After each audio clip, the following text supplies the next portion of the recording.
भाटपाड़ा नगर पालिका में तृणमूल पार्षदों के अविश्वास प्रस्ताव पर चुनाव हुआ, जहां तृणमूल के 22 पार्षदों ने चेयरमैन अर्जुन सिंह के विरोध वोट डाले और एक बार फिर नगर पालिका पर तृणमूल ने कब्जा कर लिया।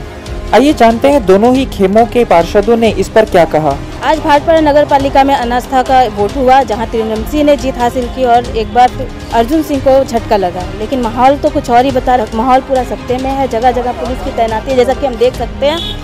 गली में सन्नाटा ही पसरा हुआ है। लोग जो कि बाजार एरिया में भी दिखते थे रोज, आज वो घर में ही ज़्यादातर दिख रहे हैं।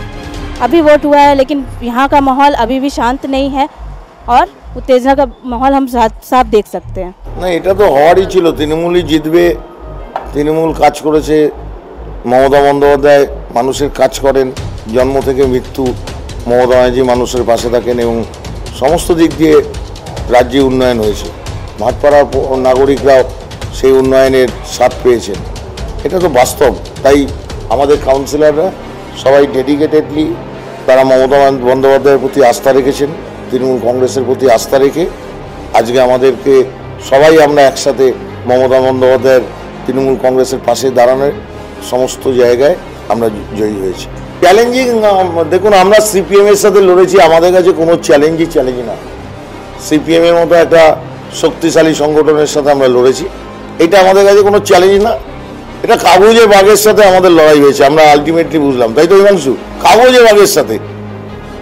অনেক সারা পশ্চিমবঙ্গের লোক মনে করতো যে সুন্দরবনে বাঘ থাকে না, বাঘ থাকে ভাটপাড়ায়। আজকে দেখলাম সুন্দরবনেই বাঘ থাকে, এখানে কাগজে বাঘ থাকে। যে রাজ্যে ঐক্য এবং সংগতি বাতাবরণ আছে, সাম্প্রদায়িক সম্প্রীতির ঐক্য, মমতা বন্দ্যোপাধ্যায় রাজ্যে একটা মডেল তৈরি করেছেন।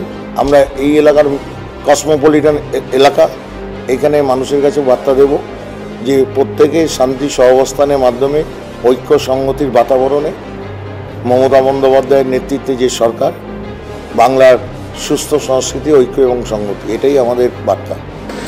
জন্য মিটিংয়ের জন্য দুজন প্রেসিডেন্ট জন্য দাবিদার ছিল, একজন প্রমোদ সিং, একজন মনোজ গুহ। মনোজ গুহ 21টা সিট 21টা পেয়েছে আর প্রমোদ সিং 12টা পেয়েছে। তারপরে এখন যাবে এই ম্যাটারটা ডিএলবি কাছে আর ডিস্ট্রিক্ট ম্যাজিস্ট্রেট কাছে। তারপরে চেয়ারম্যানের ইলেকশনের জন্য একটা ডেট ফিক্স হবে, সেই ডেটের আবার চেয়ারম্যানের ইলেকশন হবে।